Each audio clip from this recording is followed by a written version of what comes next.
আসসালামু আলাইকুম ইব্রাহিম, সবাই কেমন আছেন? সবাই খুব ভালো আছেন। আজকে করে দেখাবো প্রেশার কুকারে খিচুড়ি, ডাল এবং গরুর মাংস দিয়ে রান্না করেছি। খুবই টেস্ট হয়েছিল।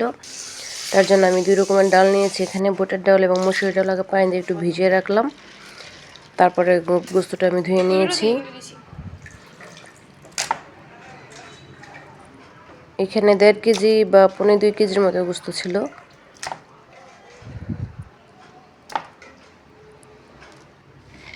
তারপর ডালটা দিয়ে নিচ্ছি। এখানে আমি ডাল নিয়েছি হচ্ছে ওই 1 পোয়া বা আধা পোয়া করে হবে, দুটো মিলে হয়তো 1 পোয়া হবে। তারপরে এখানে আদা বাটা রসুন বাটা দিয়ে নিচ্ছি। আমি রসুন বাটা দিয়েছি 1.5 চামচ, আদা বাটাও দিয়েছি 1.5 চামচ, শুকনো মরিচ গুঁড়ো দিয়েছি 1.5 চামচ, হলুদ দিয়েছি 1 চামচ, ধনিয়া দিয়েছি আমি 1 চামচের মতো। আর হলুদটা আমি পরে আবার একটু দিয়েছি। এখানে জিরাও দিয়ে নিলাম, লবণটা দিয়ে নিচ্ছি। এখানে পেঁয়াজটাও দিয়ে নিলাম, এলাচি, দারচিনি, তেজপাতা। এটা আমি ভালোভাবে মাখানোর জন্য একটু বড় একটা বাটি নিয়েছি, সেটা আমাদের একটু মাখবো। এখন একটু তেল দিয়ে নিব। এটা ভাজা পেঁয়াজের তেল ছিল। এখন আমি সুন্দরভাবে এটা মেখে নিব। অসাধারণ খিচুড়ি হবে আজকে। চাউল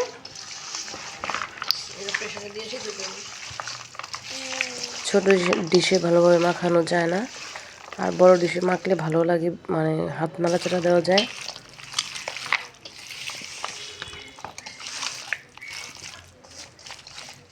আর খিচুড়িটা আমি একটু নরম করে রান্না করব, যেহেতু ডাউল দিয়েছি।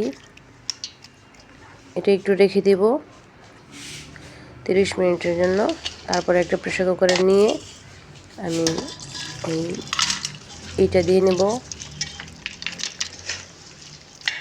মাখানো মাংসটা দিয়ে নিচ্ছি।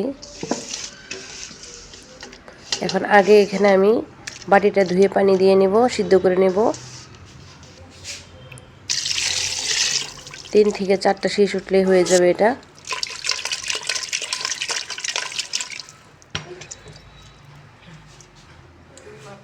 হাতটা ধুয়ে আর বাটিটা ধুয়ে মাত্র একটু পানি দিয়েছি, গোস্ত সমান সমান করে। রান্না শেষ করার পর, সিদ্ধ হওয়ার পর এরকম হয়েছে আমার। ডালটা গলে গিয়েছে খুব সুন্দরভাবে, কি দেখা গেল, আর মাংসটাও সুন্দরভাবে সিদ্ধ হয়েছে। এবার আমি এখানে এই খিচুড়িটা রান্না করব। যেহেতু প্রেসার কুকারে রান্না করতেছি, কয়েকটা শীষ উঠলেই হয়ে যাবে। তার জন্য এখন আমি পানি দিয়ে নেব।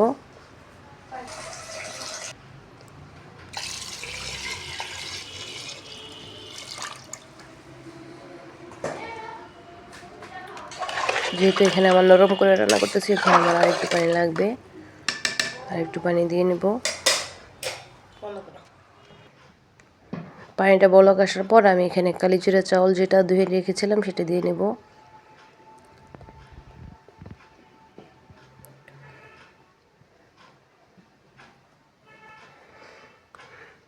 জাস্ট 10 থেকে 15 মিনিটের মধ্যে রান্নাটা হয়ে যায়, এতটা সহজ এই রান্নাটা।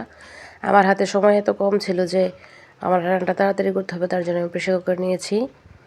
সবচেয়ে সহজভাবে রান্না করা যায়, একদম সহজভাবে। চাউলটা দিয়ে নিয়েছি, এখন নাড়াচাড়া দিয়ে নেব।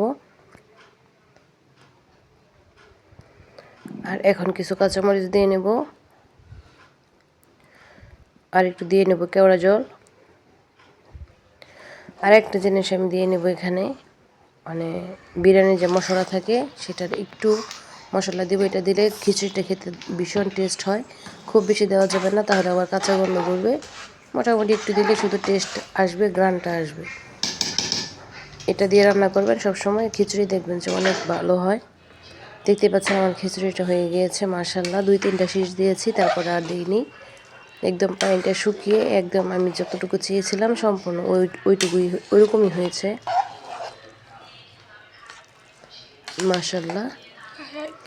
হাতে সময় না থাকলে প্রেসার কুকার ব্যবহার করে 10 থেকে 15 মিনিটের মধ্যে এরকম একটা বিয়েবাড়ির স্টাইলে একদম পারফেক্ট একটা খিচুড়ি আপনারা বাসায় করে নিতে পারবেন খুব সহজেই। দেখতে পাচ্ছেন কতটা ইয়াম্মি হয়েছে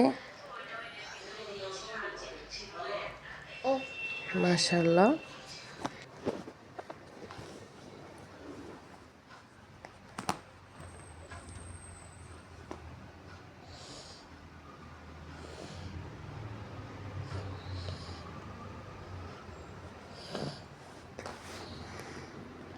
অনেক টেস্ট হয়েছিল।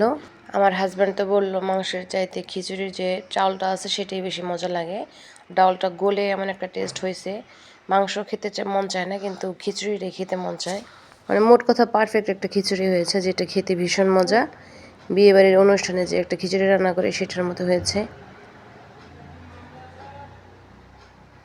স্বাদে গ্রানে। ভিডিওটি ভালো লাগলে একটা লাইক দিবেন, কমেন্ট করে জানাবেন কেমন হয়েছে। পাশে থাকার বেল আইকন অন করে রাখবেন যেন নিত্য নতুন রেসিপি আপনার কাছে পৌঁছে যায়।